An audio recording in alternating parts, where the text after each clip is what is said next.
How's it going, everybody?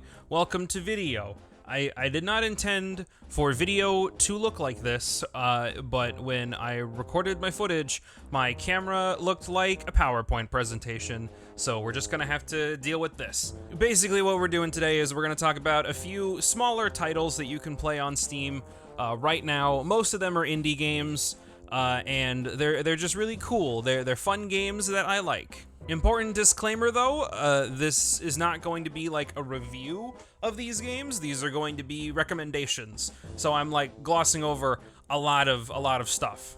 Anyway, let's have fun with video, talk about chemistry.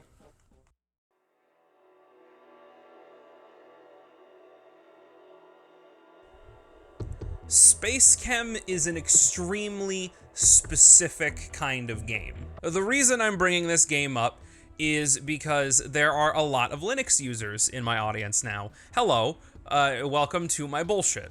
So if you're a Linux user, then I can make a couple of assumptions about your personality. You're more likely to be a technical kind of person, someone who's interested in problem solving, someone who is okay with delving into really nitty-gritty details about a lot of things, maybe someone who's more science-oriented, and you've probably played a little game called Factorio. That kind of game is extremely popular amongst those people with that specific kind of personality. Space Chem is not like Factorio at all, but it scratches the same part of your brain that Factorio scratches. You're solving puzzles, you know, you're developing methods to create chemicals in the most efficient way possible. The whole game is just one big programming puzzle, essentially. You're not typing things on a keyboard though, you're dropping nodes on a little puzzle screen, where this grabber thing comes in and grabs materials and drags them over, and you have to figure out how to make all that shit fit in the little grid that you're given. And then it gets even more complex when you add on, like, oh, you have to balance this grid and this grid at the same time. Like I said, it's extremely specific. Like, not a lot of people that are watching this video are probably going to be interested in this, but if you're the kind of person who just loves solving puzzles and is looking for a new puzzle game, Space Chem is perfect for you. I cannot describe to you the satisfaction in finally getting a fucking puzzle solved in this game. I'll just go ahead and play this clip from when I was recording footage of it. Bro. Oh, holy fuck. Holy shit, this game is great. Makes me feel fucking big brain. Oh, that's pretty good. That's pretty good. If that don't say nothing about how good game be, I'm stupid. Are you looking for tonal whiplash? I'll give you some tonal whiplash.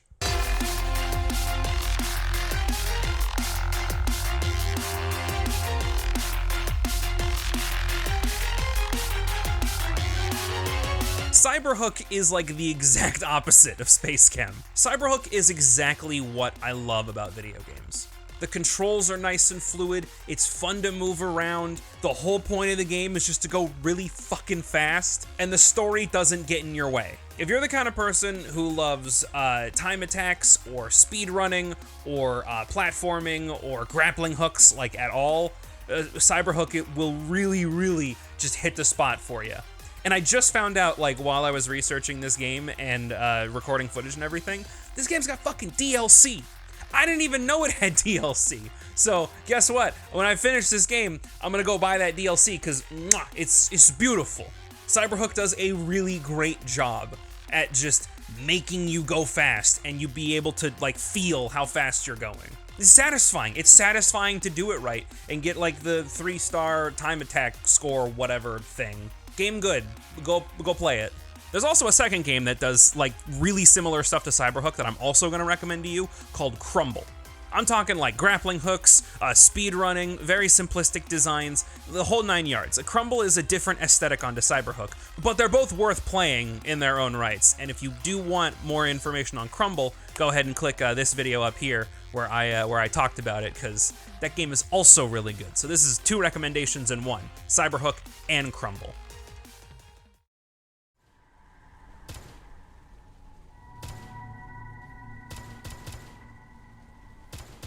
Vomitorium is an incredibly impressive game to me. The game's not promising you that it's going to be this big grand adventure where you can make all these different choices and your choices have effects on the plot, and man, it doesn't do that. Instead, it's just a really fun, really tightly designed, big open world Doom level. Because it is made in the Doom engine, as you can clearly see by this footage. Matter of fact, when you boot the game up, the game just turns on GZ Doom, and you're playing a fucking, what's essentially a WAD for Doom 1 and Doom 2. Like, it's a humble kind of game.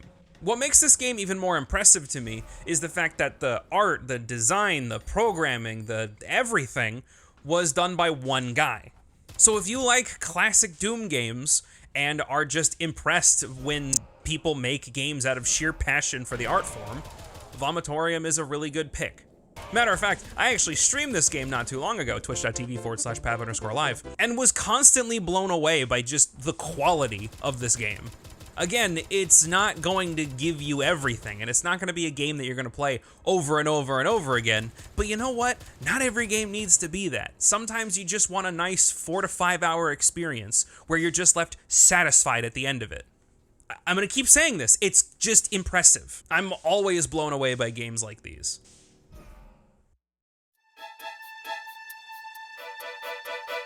On the surface, if you're aware of my taste in video games or the types of games that I just showed you, you might think that Bug Fables and Everlasting Tale might not be the game that I would enjoy playing.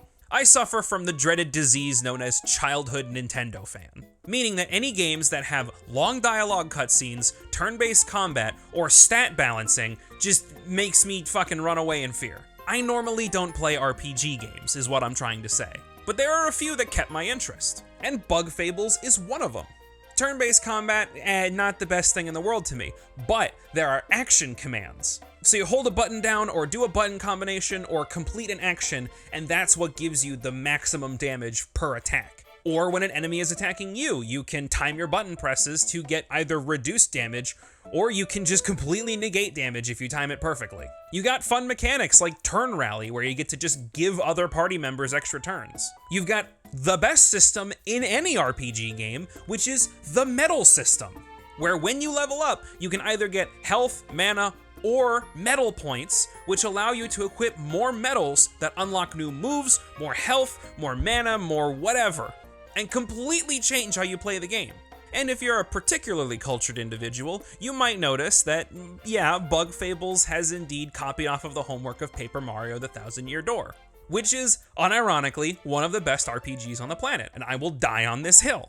But I feel like it's reductive to just compare Bug Fables to Paper Mario and act like it can't stand on its own without the history behind Paper Mario. Because that's just not true. Bug Fables is its own game, and even though it's taking some mechanics from this other game over here, it expands upon them and makes them more fun. That, and you play as bugs. Like, bugs are funny. Look at this bee.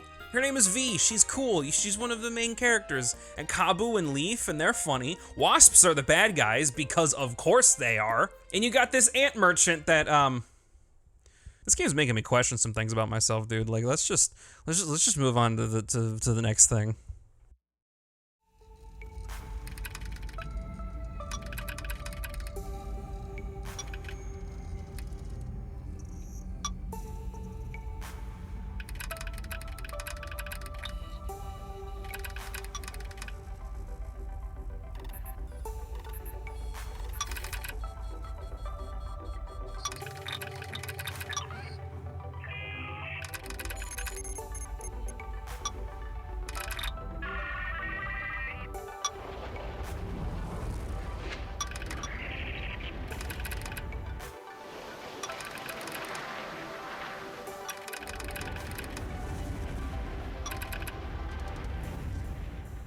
In Grow Home, you play as a dumpy little robot named Bud, and your goal is to grow a flower.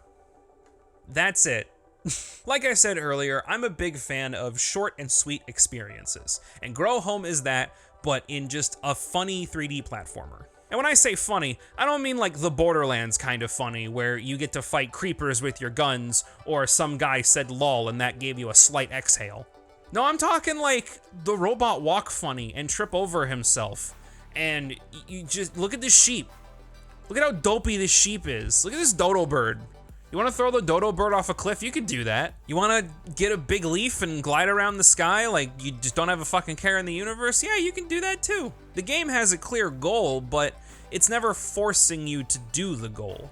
So if all you wanna do is just run around and just vibe for like 30 to 45 minutes, you can just do that. Here's a fun story. While I was recording this footage you're watching, I was in a voice chat with a buddy of mine, and he was describing all these mods that he's installed on his Skyrim install. He's got like 690 something mods now. But the whole time he was telling me about all these adventures he's going on and all the different things he's running into and all the things he's changed and the new mechanics he's added. And the whole time he was saying this, I was just thinking like, yeah, no, that's cool. I'm glad you're having fun with that. But like, I'm just on a leaf. I'm just flying around. I'm just having a grand old time, bro. Again, sometimes it's just nice to be a funny little robot and fly around on a leaf and just vibe. That's what Grow Home does the best. It also had a sequel, Grow Up, which I didn't like as much. It made it more of a video game, which is weird for me to say, but maybe I'll give it another shot eventually. But like, I didn't like it that much when I first played it. And there are a million more games I could be talking about during this video. Here is a scrolling list of all of the honorable mentions that I wish I could talk about during this video, but I gotta call it somewhere. You should do yourself a favor and research some of these games here on this list, because by God, it is my personal guarantee to you that if you're the kind of person who enjoys the kind of shit that I'm into, you will like these games. See, the reason I'm talking about all this kind of stuff is because I had a conversation on that vomitorium stream and separately with another friend of mine where we just talked about how fucking dog shit modern gaming is. And there's a lot of reasons why gaming in the AAA industry is kind of shit, but there are just as many, if not more reasons, why the independent space is flourishing. A lot of people are just too quick to settle on the biggest budget, highest flair games possible, and they pay no attention to the small, finely crafted games made by people who just care about video games. There's too many games in the AAA space that don't respect your time and make gaming stressful, and gaming doesn't have to be stressful. Gaming is supposed to be an escape, right? So if I'm looking for an escape, why would I want to play something that's forcing me to play online and interact with a bunch of other fuckwits I don't want to interact with, or reminding me about the DLC or the battle pass or whatever, or reminding me about the microtransactions, or flaunting fancy skins in front of my face to get me to spend more money, or do loot boxes and shit like that, or like whatever the fuck FIFA's doing nowadays. Like, it just makes everything not fun. And you see people who stop playing video games because of this stuff. And that's my point, right? I'm not trying to tell you that the games you play and enjoy are incorrect or your opinions are wrong. If you like playing Apex or Destiny or God forbid League of Legends, then whatever, that's fine, that's your business. But if you ever feel yourself getting burnt out on these games, you can branch out. You can always try new games and try new experiences. I'll have links to all the games I just talked about in the description, but the scrolling list of games, I don't think I'll have enough room in my description to put all those links there, so maybe in a pinned comment? I don't know. I'll figure something out. But I want to provide as many links as possible to as many of the games I talked about, or the games that I enjoy. But I want to give you a taste of what's out there. There's a vast, wide open sea of indie games that are just waiting to be found by you specifically and be played by you specifically. Hey, thanks for watching this video. Just wanted to make a quick word that I'm gonna be live on September 13th, 2022, as that is my birthday. And we're gonna celebrate my birthday by probably doing the same thing I always do on streams. We're gonna be playing video games. We're gonna be shooting the shit in Discord VC. I'm gonna talk to chat. I might get drunk. I'm probably gonna get drunk. But we're gonna have a lot of fun. And it'll be September 13th, 2022. I don't know exactly what time it's gonna be, but I will post a video here on this channel whenever I do go live, so you can follow that link to the Twitch channel. Thanks again for watching. Thanks again to the patrons. Thank you to everybody who's been supporting me over the past couple years of me doing this bullshit. Yeah.